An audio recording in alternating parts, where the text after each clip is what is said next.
헤일 메리라는 소설을 들고 왔고요. 줄거리부터 소개를 하겠습니다. 우리의 주인공은 잠을 자고 있었어요. 근데 누군가 2 더하기 2는 무엇입니까? 이렇게 질문을 해요. 그래서 그 질문 듣고 이렇게 잠이 좀 깨고 있어요. 그냥 무시하고 자고 싶은데 계속 또 몇 분 후에 2 더하기 2는 무엇입니까? 이렇게 물어봐요. 좀 들어봤더니 사람 목소리라기보다는 그러니까 컴퓨터가 이렇게 질문을 하는 것 같아요. 그래서 내버려둬 이렇게 말하고 싶은데 입이 잘 안 움직여져요. 그래서 내버려둬 이렇게 말하는데 컴퓨터는 오답입니다. 2 더하기 2는 무엇입니까? 이렇게 계속 물어봅니다. 그래서 뭐지 지금 이 상태는 하면서 뭔가 되게 힘겹게 눈을 뜹니다. 눈을 뜨고 났더니 컴퓨터가 안구 움직임이 감지되었습니다. 2 더하기 2는 무엇입니까? 집요하게 이렇게 물어봐요. 진짜 집요하네. 네, 그래서 막 안 움직이는 입으로 네, 막 이렇게 말을 해도 오답입니다. 막 이렇게 하고 결국은 넷이라고 말을 하고 이제 몸을 일으켜 봤더니 자기는 알몸이고 온갖 데 코스가 꽂혀 있어요. 무슨 뭐지? 이러고 이렇게 했는데 뭔가 간신히 정신을 차리긴 했는데 다시 또 잠이 와요. 그래서 또 잡니다. 여차 저차 해가지고 몇 번의 시도 끝에 이제 결국 주인공이 정신을 차려요. 그래서 둘러봤더니 뭔가 호수가 꽂혀 있으니까 뭐지? 병실인가 싶었는데 방이 그러니까 구체로 되어 있고 또 그런 구체로 되어 있고 문에는 약간 바퀴 모양의 해치가 달려 있고요. 벽에 해먹 같은데 좀 이렇게 그물이 아니라 딱딱한 침대 같은 게 이렇게 달려 있는데 자기 것까지 이제 총 3개고 남은 침대에는 누가 누워있는 것 같이 이렇게 뭔가 호스들이 연결이 돼 있는데 보이지는 않아요. 침대를 내려가니까 전신 동작이 감지되었습니다. 당신의 이름은 무엇입니까? 이렇게 컴퓨터가 질문을 하는데 제 주인공이 뭐야 이런 질문은? 이라고 했는데 순간 자기 이름이 뭔지 기억이 안 나는 거예요. 그래서 잠깐만 막 이러는데 또 로봇이 틀렸습니다. 이러고 이런. 침대로 다시 내려가서 눕고 재우고 막 이러거든요. 어떻게 데려가요? 로봇이 있어. 로봇이 있어요. 소리만 있는 게 아니라. 소리만 있는 게 아니고 로봇이 막 이렇게 얘를 움직일 수도 있고 뭐 관 같은 걸로 뭐 음식도 계속 넣어주고 그랬었거든요. 그럼 그 호스는 계속 어디에 꼽혀 있는 거예요? 보통 환자들이 그 중환자실에서 코에? 네, 코도 있고 소변관이나 뭐 네. 이런 건 다 꽂혀 있는 상태였었죠. 그래서 몇 번 이제 시도를 했거든요. 뭐 걸어 다녀 보려고도 하고 근데 되게 한 걸음 한 걸음 내딛기가 좀 힘겨운 거예요. 그러면 내가 좀 오래 누워 있었던 게 장기 환자인가? 라고 생각하기엔 다리 근육이 제대로 되어 있는 거예요.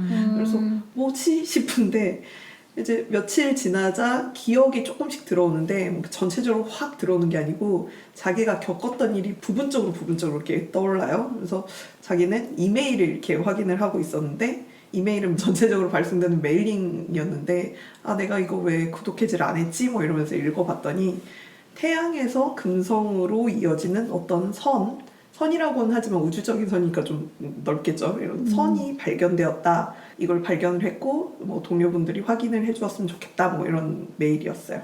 그래서 그럼 나는 천문학자였나? 라는 이런 생각이 들죠. 며칠 지나고 이제 몸이 조금 적응이 됐어요. 그래서 움직이면서 이제 방을 확인을 해봤는데 이제 아무래도 침대를 좀 확인을 해보겠죠. 그런데 그 침대에 각각 한 명씩 2사람이 누워져 있었고 2사람은 좀 죽은 지 오래된 것 같아요. 미라 상태고 기억이 없으니까 이 사람들이 뭐 나랑 어떤 관계였는지 가족이었는지 뭐 아니면 동료였는지 전혀 알 수가 없어요. 그래서 슬프다는 감정도 안 들고 뭐 그렇다고 이 시체를 발견해서 뭐 끔찍하다 뭐 이런 생각도 전혀 안 들고 다만 미라화가 되어 있었거든요. 되게 오래 방치되어 있다는 거잖아요. 그러면 전혀 이거는 관리가 안 되어 있나? 그래서 왜 시체랑 사람을 같이 놔뒀지? 뭐 이런 의문이 들죠. 그래서 여기를 빠져나가야 되겠다라는 생각을 해요. 그래서 해치로 가려면 사다리를 좀 타고 올라가야 되거든요. 그래서 사다리를 타고 올라가는데 되게 힘들어요. 그래서 10피트 사다리를 올라가야 되다니 뭐 이렇게 중얼거리다가 피트라고 하네? 이러면서 난 영국인인가? 미국인인가? 캐나다 사람인가? 뭐 이렇게 생각을 하다가 LA부터 뉴욕까지 거리가 얼마지? 라고 하니까 머리에 3,000마일 이렇게 떠오르는 거예요. 그러면 캐나다는 탈락. 그러면서 캐나다는 단거리는 피트를 쓰고 장거리는 킬로미터를 쓴대요. 그래서 그러다가 라이베리아인일지도 모르겠다 뭐 이런 생각을 해요. 그러면서 본인도 어이없어 하면서 아니 라이베리아가 피트를 쓰는 건 아는데 내 이름을 지금 모른다고? 막 이러면서 그래서 어쨌든 이렇게 올라가서 다른 곳을 가봤더니 실험실이 있었어요. 그리고 온갖 실험 도구가 있는데 그거의 이름이나 어떻게 사용하는지를 알겠는 거예요. 그래서 난 과학자인가 보다 뭐 이런 생각을 합니다. 그래서 하나 둘씩 뭔가 이런 물건들을 보면서 기억을 떠올려 보려고 하는데 뭔가 실수를 해서 탁자에서 떨어졌어요. 그리고 떨어지면서 같이 이렇게 떨어진 물건들에 맞았는데 아픔과 동시에 뭔가 이상하다라는 생각이 드는 거예요. 그래서 왜 이상하지? 그래서 물건들을 이렇게 계속 떨어뜨려 보거든요. 뭔가 이상한데? 하면서 네, 높이를 재고 네, 그렇습니다. 시간을 체크를 해봤더니 중력 가속도가 다른 15m/s. 네, 9.8인 지구의 1.5배인 거죠. 그래서 여기는 지구가 아니구나를 깨달아요. 그 로봇들은 네, 얘가 막 밖으로 나가고 그런 걸 저지하진 않나요? 네, 저지하지는 않았어요. 근데 그때 처음에 이제 막 이름 모른다고.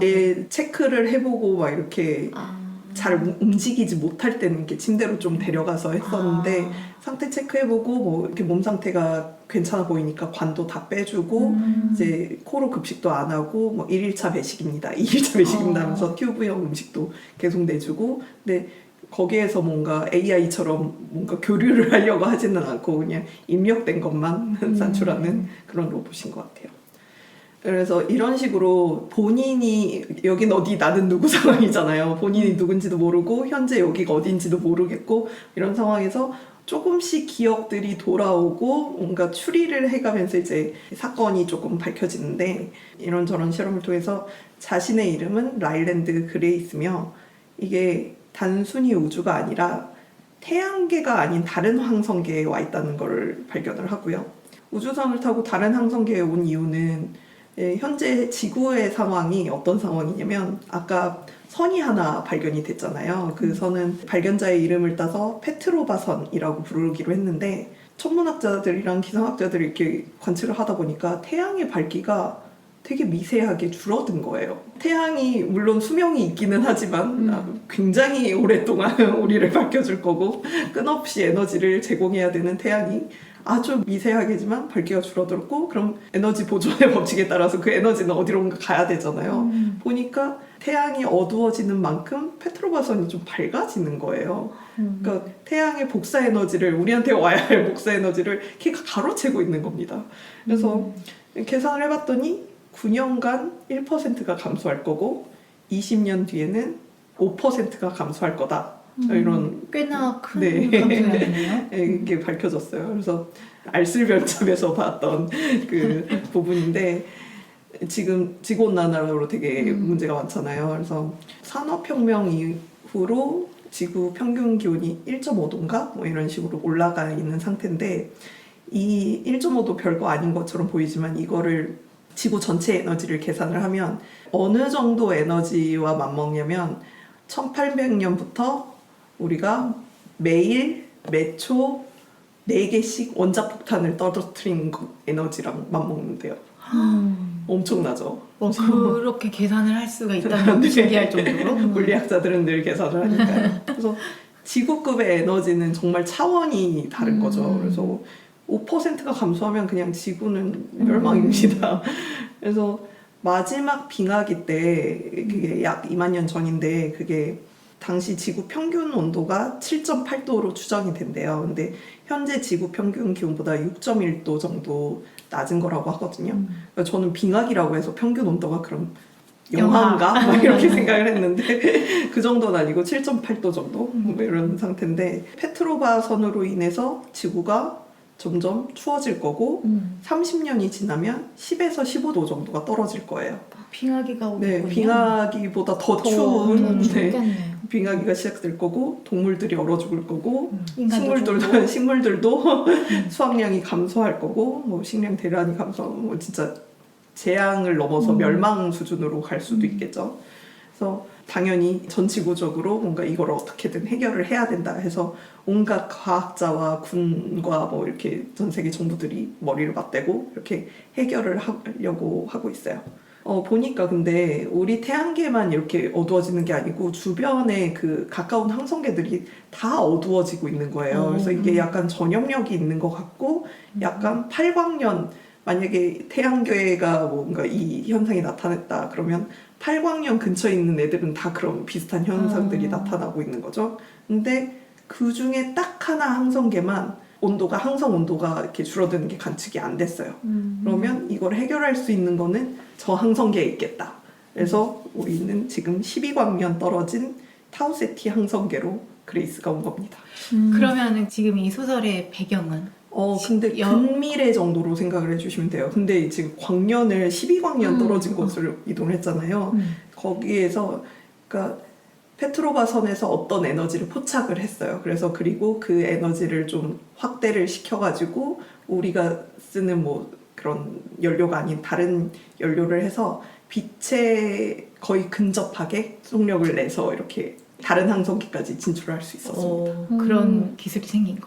네, 그러니까 페트로바 선이 문제니까 그 근처로 탐사선을 보내거든요. 뭐 태양에서 금성까지니까 그 정도는 저희가 보낼 수 있잖아요. 그래서 채취를 해왔는데 거기서 생명체가 발견이 돼요.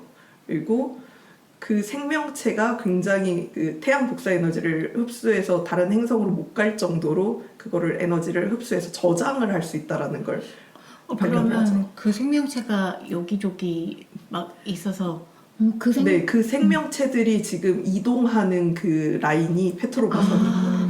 저는 처음에 들었을 때 어떤 다른 행성에서 이 에너지를 빼가기 위해서 인공적으로 어떤 선을 만들어서 빼가고 있었나라는 생각을 그러기보다는 했는데 뭐 지성이 있지 않는 그런 약간 단세포적인 지성은 또 없어요? 네, 지성 약간 박테리아 같은 아니면 식물처럼 강합성하는 요런 느낌. 그래서 이 이름을 이제 주인공이 이 생물을 처음 발견을 하고 아스트로파지라고 이름을 붙이거든요. 박테리오파지 그런 거에 아. 그것처럼 그러니까 그런 개념이라고 생각을 해주시면 될 것 같아요. 그래서 거기서 이제 에너지를 얘가 많이 저장하니까 이걸 연료로도 쓸 수 있겠구나. 그래서 또 생명체니까 번식도 가능할 거잖아요. 그래서 지구에서 번식을 시켜가지고 어느 정도 양을 확보한 후에 그 연료로 다른 항성계로 온 거죠. 그러면 약간 문제의 원인이기도 하지만 또 활용할 가치가 있는 녀석들이군요. 지구에서 잘 관리하면 정말 문명을 확 키울 수 있는데 문제는 지구 밖에서 태양 거를 막 태양에서 지금 빼먹어서 문제가 되는 거죠.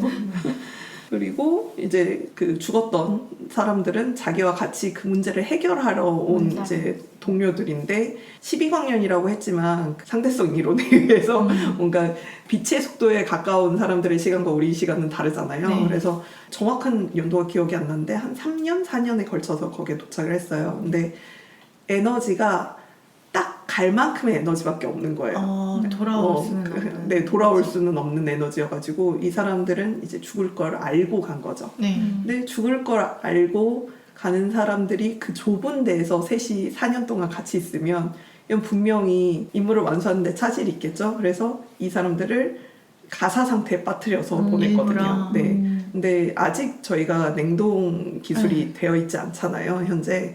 그래서 여기서도 그 부분은 약간 허구를 섞어서, 근데 인류의 몇 %만 가사를 버틸 수 있는 그런 유전자가 있다 해서 그 사람들이 선택돼서 왔는데, 근데 안타깝게 그 셋 중에 둘은 깨어나지 못하고 주인공만 남은 거죠. 근데 그런 유전자가 있는 사람들 중에 또 그걸 연구할 수 있는 과학자들이어야 되는 거죠. 그래서 3명밖에 없었나 봐요. 너무 아니요. 그래서 그 구성을 뭐 과학자 그리고 약간 우주 비행사 개념의 그런 사람들 이런 식으로 구성을 했어요. 근데 그 3명밖에 보내지 않은 것도 우리 일반 우주선이 그렇게 크지 않으니까. 크지 않아서 네. 너무 낮은 확률에 도박을 하군요.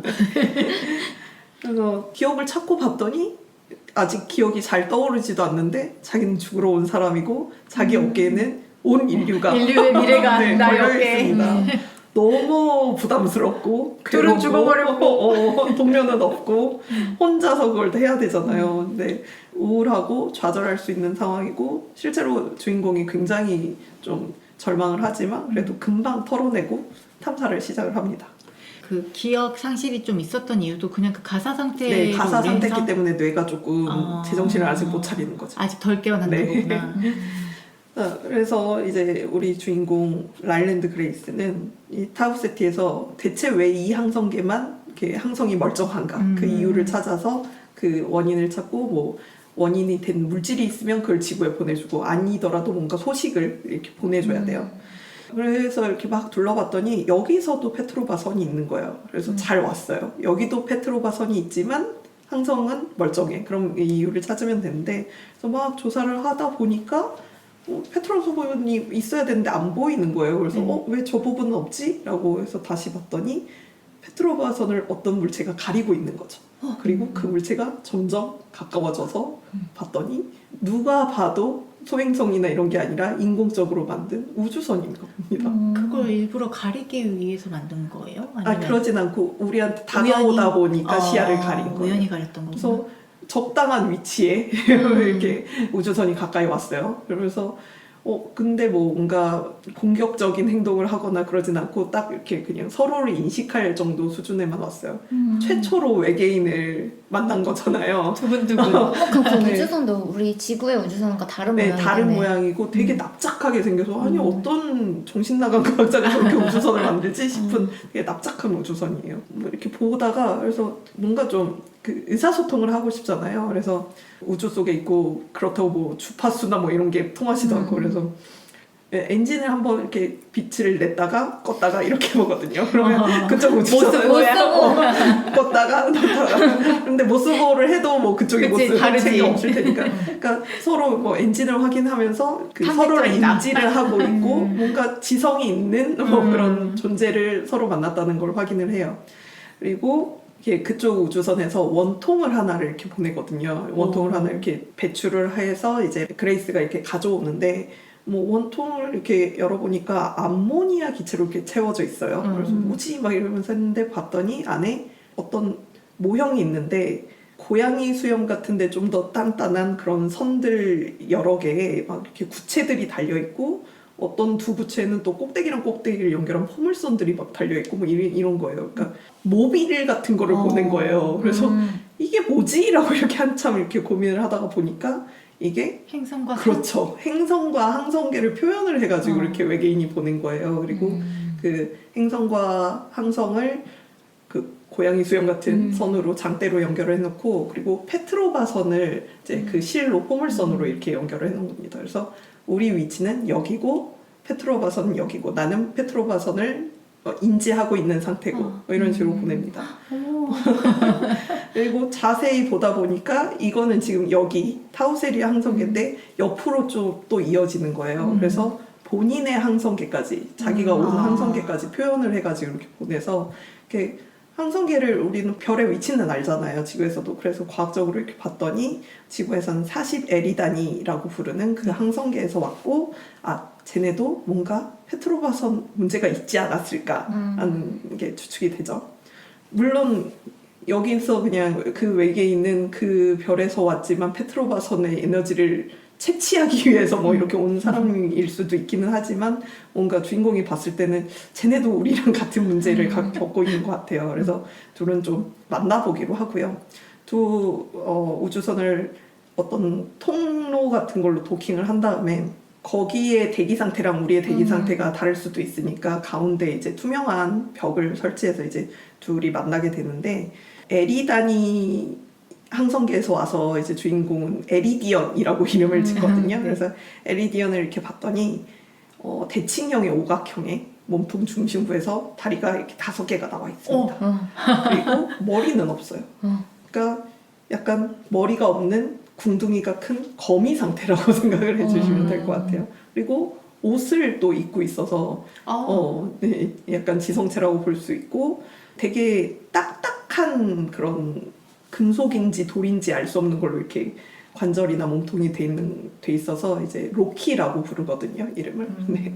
그래서 둘이 이제 만나게 되고 처음에 외계인이랑 만나서 이제 뭐 의사소통도 못하니까 그냥 행동들을 막 반복을 합니다. 얘가 왼쪽 손을 올려보면 걔도 손을 하나 올리고 네, 그레이스가 인사를 이렇게 하면 걔는 머리는 없지만 뭐 왼쪽 어깨를 까딱이고 뭐 이런 식으로 하다가 그레이스가 그래 인사는 그만하자라고 말을 하니까 그 로키가 뭔가 소리를 내는 거예요. 근데 그 소리가 마치 고래 소리 같은 이런 소리고 뭔가 발음도 억양도 없는데 이렇게 화음으로 이렇게 존재하는 우와. 그런 소리를 이렇게 내는 겁니다. 그러니까 얘도 뭔가 언어가 있구나라는 걸 해서 좀 서로의 언어를 분석을 하려고 노력을 하는데요.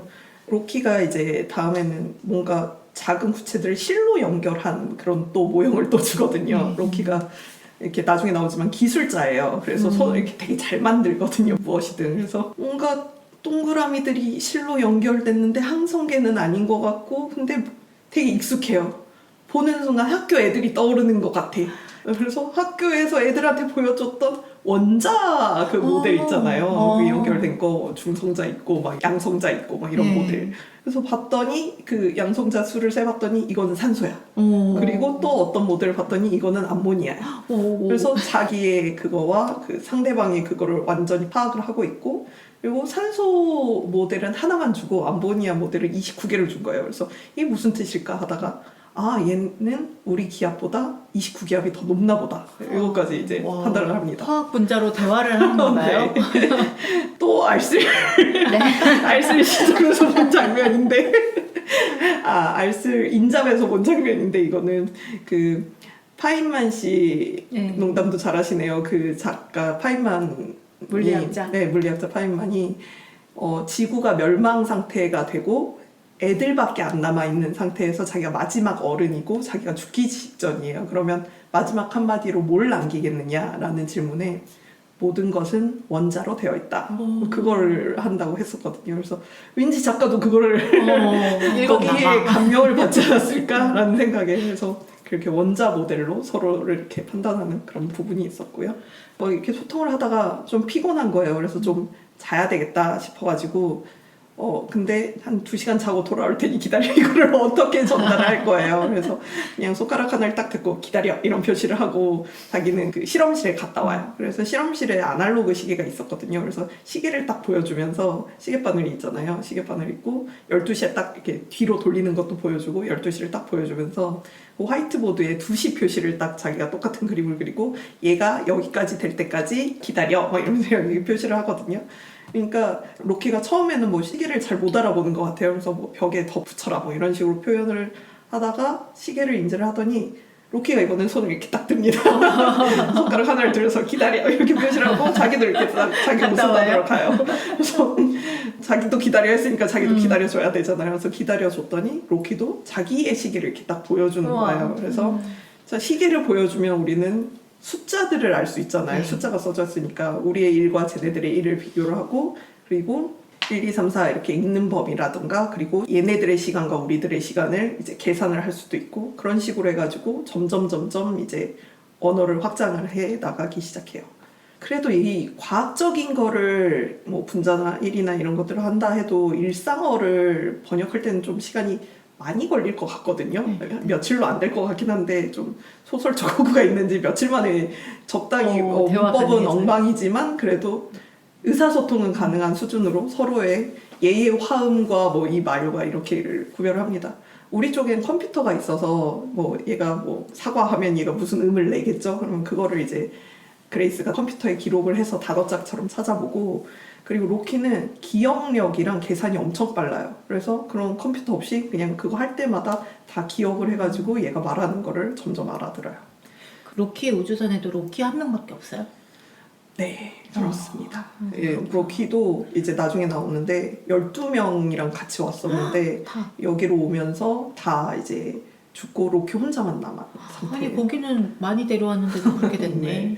네, 로키네 행성계가 조금 그러니까 우리 눈으로 보였을 땐 좀 특이하게 과학 발전을 해가지고 방사선 개념을 몰라요. 그래서 방사선의 대비를 전혀 하지 않고 온 상태에서 방사선에 피폭당해서 죽었고, 근데 거기서도 마찬가지로 아스트로파지를 연료를 삼아서 들어왔거든요. 근데 아스트로파지가 아주 편리하게 방사선도 막아주는 설정이 있기 때문에 우리는 그래서 아스트로파지로 어떻게 처리를 하고 방사선 대비를 하고 왔는데 그쪽은 방사선 개념이 없으니까 그냥 왔고, 다행히 로키는 그 기술자여가지고 아스트로파지가 있는 연료통 바로 옆에서 계속 작업을 해서 피폭이 안 됐던 거죠.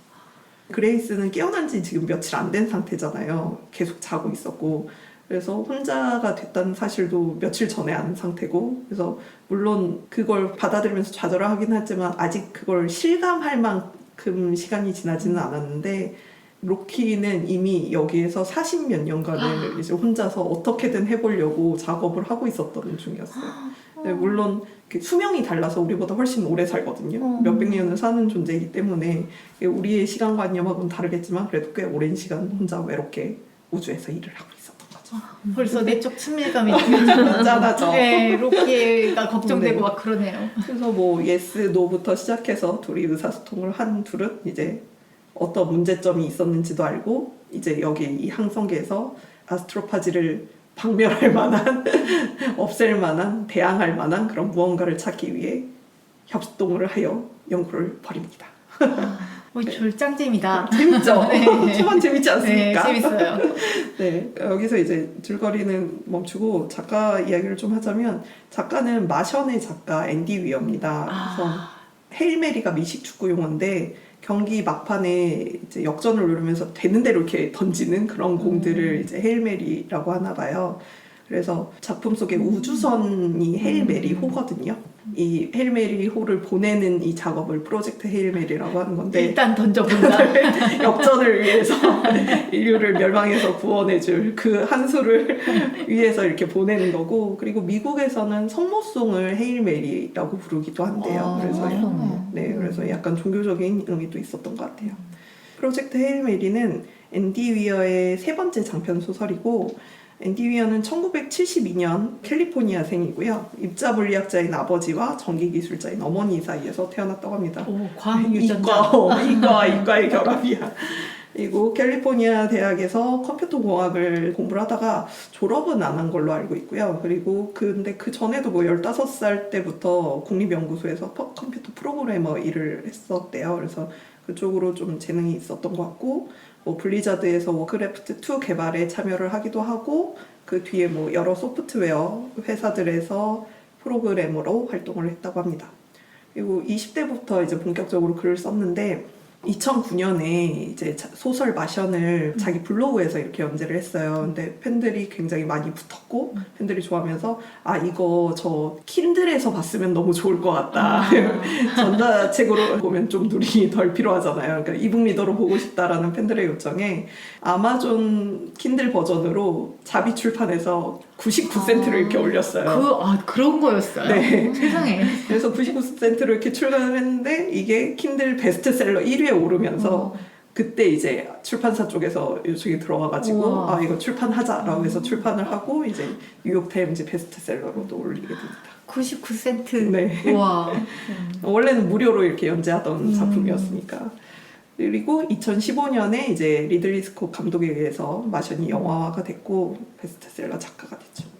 2015년 그쯤에 좀 이런 류의 영화들이 많이 나오지 않았었나요? 인터스텔라. 네, 인터스텔라가 2014년이고 그래비티가 2013년. 맞아. 네. 저는 이 셋 중에 마션을 제일 좋아했고요. 그 다음에 그래비티고 인터스텔라가 제일 재미없었어요. 저도요. 인터스텔라가 이상하게 우리나라에서 정말 인기가 많았지만 맞아. 저는 크리스토퍼 놀란을 좋아하지 않는 것 같습니다. 잠깐, 그 감독이랑 안 맞아. 근데 옆에 있는 사람들이 다 너무 좋아해가지고 맞아. 약간 소외감 맞아, 느껴. 맞아. 얄치님이 있어서 다행이야. 잠깐 뻘리긴 했었는데 저는 마션을 진짜 재밌게 봤는데, 그리고 특이한 게 제가 원작 소설을 먼저 봤거든요. 그 시점에 어디선가 그러니까 정말 잘 읽히는 소설을 추천해줘라는 글이었는데, 누가 올해 읽은 책 중에 마션이 제일 재밌었어 이런 글을 봤어요. 그래서 그래? 하고 이렇게 봤는데 정말 재밌는 거예요. 그래서 진짜 하루 만에 다 읽었었거든요. 근데 마션 되게 두꺼워요. 맞아요. 두꺼워요. 진짜 손에 놓지 않고 그냥 바로 이렇게 끝날 정도로 너무 재밌게 잘 봤고, 그리고 원래 원작 소설을 먼저 보면은 영화가 되게 시시해지고 좀 왜 저 부분을 뺐어 막 이러면서 되게 못마땅해 하잖아요. 이거 원작이랑 다르네 막 이러면서. 근데 마션은 뭔가 상상으로 흐릿하게 이렇게 있었던 이미지가 좀 더 확실하게 시각적으로 보여져서 그런지 저는 영화도 되게 잘 봤고요. 맷 데이먼 배우를 제가 별로 좋아하지 않는 편이었는데 거기에서는 너무 연기력이 이렇게 와닿는 거예요. 그래서 영화도 굉장히 좋아하는 작품입니다. 그러고 보니 맷 데이먼은 마션에도 나오고 인터스텔라에도 그러네요. 나오거든요. 그리고 항상 구출당하는 역할이죠. 언제나 라이언 일병거기부터. 그렇죠. 그 다음 작품도 읽어보셨던 거죠? 아니에요. 다음 아르테미스. 네, 다음 작품이 아르테미스로 안 읽어봤어요. 네, 안 읽어봤는데 그 작품 줄거리가 달에 이제 지구가 살게 테라포밍 같아. 됐고 이제 큰 돔을 지어서 그 도시 이름을 아르테미스라고 지은 거거든요. 근데 네. 주인공이 거기서 뭐 포터로 일하면서 불법 밀수하고 그러면서 거대한 음모에 휘말린다 이런 건데 딱 스토리만 봐도 너무 좀 전형적인 SF 모험물 같잖아요. 이게 훨씬 재밌는 것 같다. 네, 그래서 진짜 안 땡겼고 평들도 안 좋았어요. 그래서 안타깝다. 전형적인 그 소포머 징크스에 빠졌나 보다라고 했는데 세 번째는 정말 자신의 장기를 마션의 장기를 그대로 살려서 스케일을 확장시키면서 근데- 이야기를 풀었습니다. 근데 저는 사실 마션은 안 읽고 마션 영화만 보고 그다음에 아르테미스 읽었고 지금 양치님 설명 들으면서 이 앞부분은 되게 마션 같고 중간에 그 소통하는 부분은 컨택트 같고 그래서 그냥 얘기만 들었을 때는 이것도 막 전형적인 느낌인 거예요. 진짜요? 그러니까 이미 있는 얘기의 조합인 것 같은 거예요. 기발한 그런 소재는 아니기는 하죠. 네. 나는 그래도 뭐 유리를 사이에 두고 외계인과 대화한다는 그것만 컨택트 같고 나머지는 좀 독창적인 것 같은데. 근데 제가 봤을 때 컨택트는 문과형 소통이고 맞아요. 문과 소통이에요. 여기는 이과형 소통이죠. 맞아요. 제가 이 작가의 장점으로 생각하는 거는 가독성입니다. 잘 읽혀요. 정말 잘 읽히고요. 그 에일멜이 그 아마존 리뷰들을 좀 봤거든요. 네. 근데 거기에서 가장 많이 볼 수 있었던 단어가 페이지 터너였어요. 페이지를 넘기게 하는 작품. 그래서 정말 보면은 마션도 그렇고 여기서도 그렇고 과학적이고 기술적인 이야기 계속해서 나오거든요. 근데 이게 전혀 어렵지 않고 그리고 아예 몰라도 상관없어요. 대충 이런 게 있나 보다 뭐 이런 식으로만 이렇게 알고 넘어가도 뒤에 뭐 이해하는데 어려움이 없고 그러면서도 또 이런 과학적인 사실들이 있어 보면서 약간 지적 허용도 만족시켜주는 그러면서도 어렵지 않고 술술 넘어가는 이런 걸 쓰는 건 정말 힘들 것 같거든요. 왜냐면 많이 아는 사람들은 자기 아는 거를 너무 이렇게 막 설명충. 설명을 막 하려고 해가지고 진짜 이야기가 지루해지기가 쉬운데 그런 거 없이 되게 쉽게 설명을 해주는 부분들이 있었고 그리고 또 인터스텔라나 이런 거에 비해서 최대한 물리적 법칙을 깨지 않으려고 과학적인 사실을 만족하려고 이렇게 하는 작가의 노력들이 보여요. 여기서는 아스트로파지라는 좀 허구적인 설정이 있긴 하지만 그걸 제외하고 뭐 본인이 어디 있는지 나는 누군지 이런 걸 과학적인 실험들을 계속하면서 이렇게 추측해 나가는 부분들은 정말 과학적인 법칙들을 그대로 가져오거든요. 그래서 그런 부분들도 굉장히 요새 한국 SF를 좀 제가 많이 읽었는데 한국 SF에 약간 재밌게 보기는 하면서도 약간 말랑말랑한 감성들이 있어요. 엄청 말랑말랑하죠. 네. 그런 감성들에 좀 지겨워졌을 때쯤 그런 좀 과학적인 내용들을 좀 주니까 좀 흡족한 부분들이 있었고요.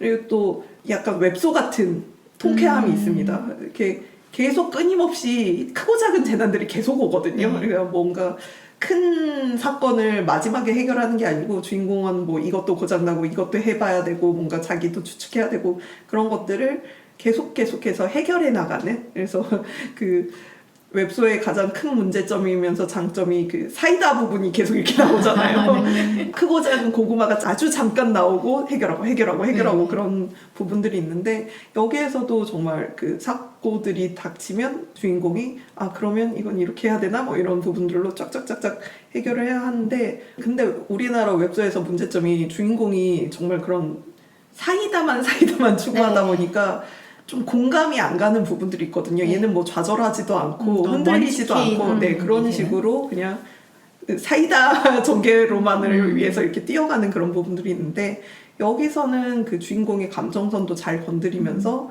충분히 절망적인 상황도 인지시켜주고 얘가 절망하는 부분도 보여주고 하지만 그거를 또 잘 회복해 나가는 그런 모습도 보여줘서 그리고 잘 회복한 주인공이 이제 과학적인 태도를 고수하면서 그 인터스텔라의 그 문구 있잖아요. 우리는 답을 찾을 것이다. 늘 그랬듯이 그 문구 그 자체로 어떻게든 해결을 하려고 이렇게 계속 노력하는 부분이 보이거든요. 그래서 약간 과학자들한테서 많이 볼 수 있는 낙관적인 그런 부분들도 보여줘서 그런 부분들도 좋았고, 그리고 또 빤하긴 하지만 휴머니즘이 있지 않습니까? 네. 마션에서 단 한 명의 우주인을 구하기 위해서 전 세계적으로 지원하고 오는 걸 보고 환호하고 뭐 이런 부분들이 여기 프로젝트 헤일메리에서도 이제 결말 부분에서 펼쳐지거든요. 그래서 뭐 구하러 온다 이런 건 아니고 내용적으로 완전히 똑같진 않지만 휴머니즘을 느낄 수 있는 외계 생명체도 아니니 휴머니즘이라고 하네요. 생명체에 대한 존중. 네, 그런 부분들이 있어서 뭔가 T형과 F형을 모두 만족시킬 수 있는 그런 소설이라고 생각을 하고요. 그리고 이제 가장 큰 매력은 로키입니다. 로키가 너무 귀여워. 아니 이야기만 들어도 되게 귀여운 거야. 지금 아까 조금 설명해준 것만으로 해도 그냥 그 로키 캐릭터가 굉장히 캐리할 것 같다는 생각이 들었어요. 로키 캐릭터도 귀엽고, 그리고 소통을 하면서 서로를 발견해가는 부분이 되게 좋았었거든요. 그래서 뭐 우리는 두 손에 손가락 10개여서 10진법을 쓰잖아요. 근데 로키는 다리가 5개고 그 5개에 3개씩 손가락이 있어요. 근데 2개를 해서 이제 6개니까 걔네는 6진법을 쓰고 뭐 이런 차이를 발견한다던가, 아니면 얼굴이 없잖아요. 머리 부분이 없거든요. 그러면 눈도 없고 코도 없고 입도 없는데 쟤는 어떻게 먹고 보고 하는 소리도 거지, 내고. 소리도 내는 거지, 뭐 이런 거를 발견한다던가. 그리고 문화적인 차이도 이제 신체에 따라 문화적인 차이도 이렇게 오는데, 그레이스가 이렇게 막 하다가 너무 피곤한데 좀 잠을 자러 가야 되겠다 싶어가지고 이제 언어가 어느 정도 이제 완성됐을 때 잠을 아직 단어로 표현을 못한 걸 알고, 잠을 어떻게 표현을 하지? 쟤네는 잠이 없는 문명이면 어떡하지? 대략 한 6시간에서 7시간 동안 가사 상태에 빠지면 환상을 보는 것 이라고 말을 하면 잠을 설명할 수 있을까? 막 이렇게 고민을 하거든요. 그 문장도 되게 설명하기 힘들 것 같아요. 네, 그래서 그러다가 그냥 어쨌든 나는 뭐 7시간 동안 이렇게 누워서 가만히 있을까 이런 몸짓을 이렇게 보여줘요. 그래서 로키가 왜 그렇게 오래 가만히? 막 이렇게 하다가 이러면서 자기도 이렇게 자는 형태를 보여주거든요. 다리 모으고 약간 죽은 벌레처럼 이렇게 있는 거. 그래서 잠이라는 단어를 이제 등록을 했어요. 그래서 오케이, 나 그럼 이제 자러 갈게 했더니 로키가 너 잠 내가 지켜봄 이렇게 말해요. 그래서 뭐지? 라고 하니까 내가 지켜봄 막 이렇게 말을 하는데, 서로 문명이 다르니까 인간은 어떻게 자는지 궁금한 건가 이렇게 생각을 해요. 그래서 알았어 해서 이게 뭔가 침구류를 가져와서 그 통로에서 이렇게 자거든요.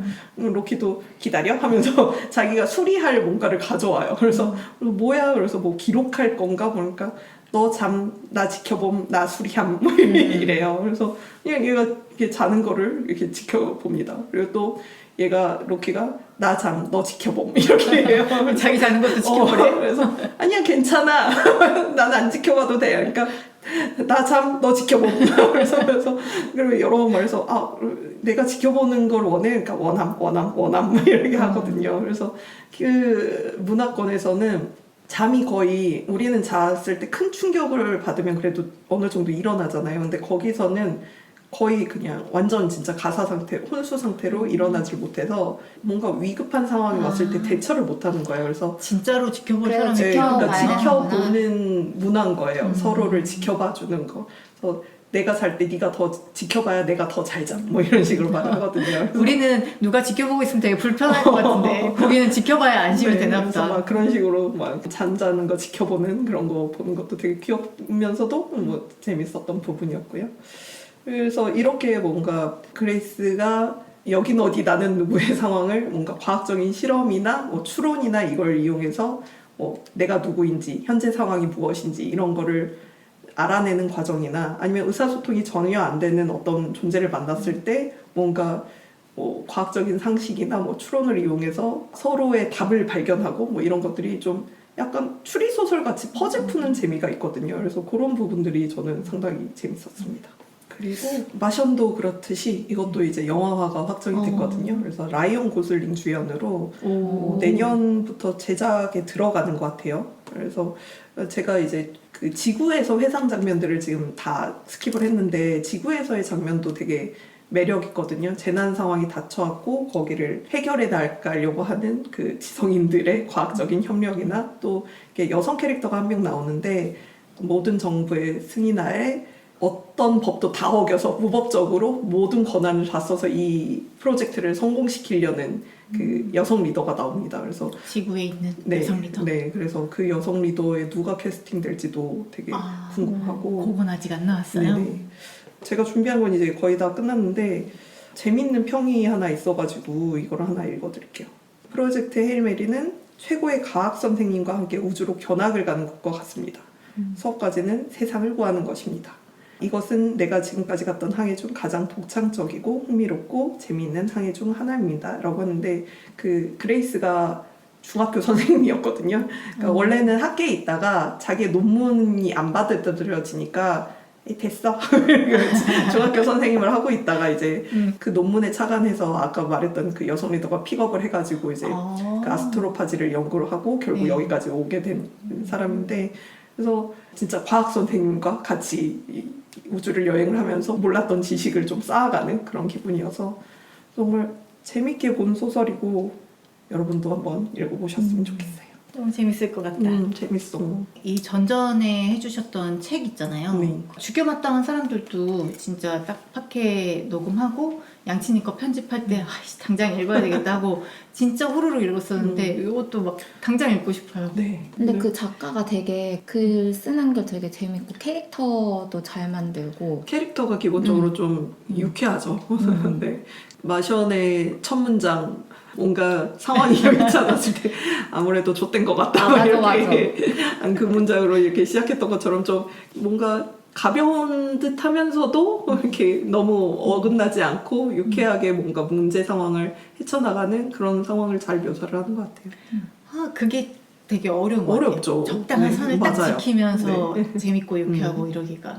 사실 그래서 저는 이거를 아껴뒀던 작품이거든요. 나중에 하려고? 그때 이과 한번 하자고 그랬잖아요. 네네. 그래서 그때 이거 해야지 이라고 그러네. 생각을 했었는데 이과 주제도 되게 이과 어울린다. 주제로 하든가 아니면 행성하자라는 이야기도 있었잖아요. 그래서 맞아. 행성으로 할까 말면서 되게 아껴뒀다가 그 로키랑의 대화 대화잖아요. 주제에 엄청 잘 맞는 것 엄청 그래서 잘 맞는 것 막 같은데? 하지만 근데 그러니까 대화에 맞기는 하지만 여기 쓰긴 아까워. 아, 뭔가 좀 더 찰떡 같은 주제에 쓰고 싶었는데 써버렸다. 가져왔어요. 이어지는 63화 4부에서는 초록이가 소개하는 책 악인의 서사 이야기가 계속됩니다.